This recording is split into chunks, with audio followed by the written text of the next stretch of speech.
শীত আসার পর থেকে একদমই নাস্তাটা বানিয়ে খেতে ইচ্ছে করে না। সকালে আমার হাজব্যান্ডের জন্য বানিয়ে দিই, সব কিছু রেডি করি। এখন কিছুদিন যাবত উনি লাঞ্চও নিচ্ছেন না, কারণ ঠান্ডা অনেক বেশি পড়েছে, টেম্পারেচার অনেক কমে গিয়েছে, বৃষ্টি হচ্ছে, তো এর জন্যই আর কি। আর উনি যাওয়ার পরে আমি আলসেমি করি, সেজন্য আমার নিজের নাস্তাটাও বানিয়ে খেতে ইচ্ছে করে না। তো আজকে একটু তাড়াহুড়া ছিল, গ্রোসারিতে যেতে হবে, সেজন্যই সকাল সকালে একটা পরোটা বানিয়ে রেডি হয়ে নিচ্ছিলাম। আসসালামু আলাইকুম সবাইকে, আপনাদের সবাইকে আবার স্বাগতম আমার নতুন আরেকটি ব্লগে। কেমন আছেন আপনারা সবাই? নিশ্চয়ই সবাই অনেক ভালো আছেন। আমি আলহামদুলিল্লাহ অনেক ভালো আছি। এই তো নাস্তা বানিয়ে আমি আমার প্রিয় চা পরোটা খাওয়ার জন্য বসে পড়লাম। আমার অনেক পছন্দ চা পরোটা চাতে ভিজিয়ে ভিজিয়ে খাওয়া। এটা ছোট বাচ্চাদের মতো লাগে, কিন্তু আমার অনেক পছন্দের একটা খাবার। আমি প্রায়ই এমন খেয়ে থাকি প্রতিদিনই। তো নাস্তা করে এই তো এসে পড়লাম গ্রোসারিতে। লিস্ট করে নিয়ে এসেছিলাম, লিস্টের মধ্যে অনেক কিছু পাইনি, প্রাণের আচার খুঁজছিলাম। তো এইখানে আমরা যে এলাকাটায় থাকি এখানে আরবি বেশি, ফরেনার নেই বলতে গেলে। আমাদের ফ্ল্যাটে 2-3টা ফ্যামিলি, আমরা বাকি 2 ফ্যামিলি সম্ভবত ইন্ডিয়ান। তেমন একটা যাওয়া হয় না। আমার পাশের ফ্ল্যাটের ভাবি ইন্ডিয়ান, নিচে বলতে পারি না ওনারা কোন দেশি। তো এর জন্যই আর কি। আর বাইরের লোক এখানে নেই, আগে সামনের এলাকায় আছে, সেখানে গেলে অবশ্য পাওয়া যায়। তো আমি একা একা সাহস করি না যাওয়ার জন্য। কাছের গ্রোসারিগুলো থেকে গিয়ে গ্রোসারি যা প্রয়োজন সেগুলো নিয়ে আসি। তো সুতা কেনার প্রয়োজন ছিল, লাচ্ছি পাইনি, এই গুটি সুতাই নিয়ে নিলাম। দই নিয়ে নিলাম, আর বিরিয়ানি মশলা জোর প্রয়োজন ছিল সেটাও পাইনি, প্রাণের আচারও পাইনি। সেমাই পেয়েছি কিন্তু বড় বড় প্যাকেট, আর অনেক দাম, সেজন্য সেমাইটাও নেইনি।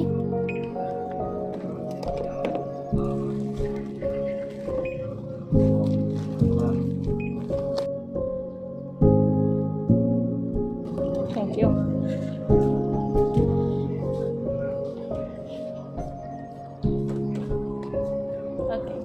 গ্রোসারিগুলো ওই দোকানেই রেখে আমি সবজি দোকানে এসে পড়েছিলাম, কারণ ওই তেলের ওজনটাই ছিল 5 কিলো নাকি 6 কিলো, 5 কিলো সম্ভবত। তো এখানে আর তেমন একটা ভিডিও করা হয়নি। তো এইতেও এসে পড়লাম। রাস্তায় অনেক জিরিয়ে এসেছি, আবার আমার ভাবি ফোন দিয়েছিলেন। রাস্তায় কিছুক্ষণ দাঁড়িয়ে সেখানে কথা বলে সেখান থেকেই কেটে দিয়েছি। ব্যাগ অনেক ওজন ছিল, সেজন্যই। ছাদে এসে কাপড়গুলো উল্টিয়ে দিচ্ছিলাম, অনেক সময় হয়ে গিয়েছিল, অনেক বেলা বেড়ে গিয়েছিল, তাই উল্টিয়ে দিলে আজ রৌদ্রের তাপটা থেকে বাতাসটা একটু বেশি, কাপড়গুলো শুকিয়ে যাবে এই ভেবে আর কি কাপড়গুলো উল্টা করে দিচ্ছিলাম, ঘুরিয়ে দিচ্ছিলাম, যাতে কাপড়গুলো শুকিয়ে যায় তাড়াতাড়ি।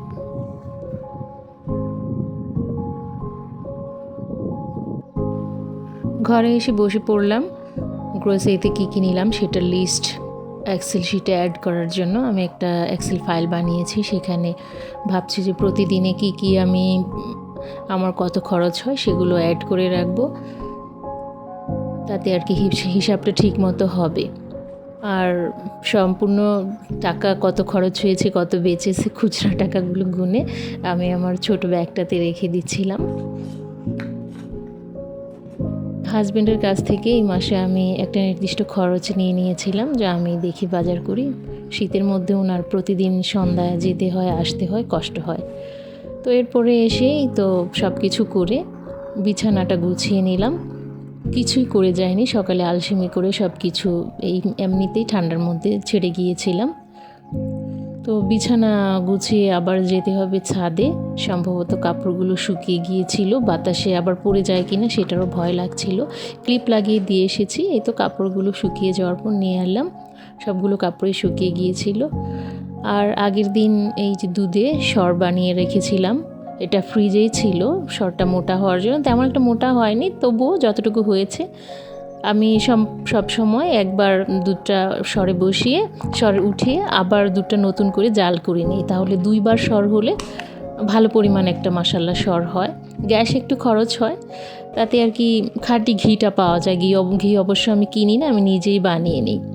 আর দুধগুলো এই যে বোতলে রাখছিলাম, ডিপে রেখে দেব, যেটা যে একদিন করে, একদিনে তো আর এক বোতল শেষ হয় না, 2 দিন লাগে, অনেক সময় 3 দিনও চলে যায়। যদি মেহমান আসে একদিনেই চলে যায়, মেহমান না আসলে 2 দিন 3 দিনও যায়।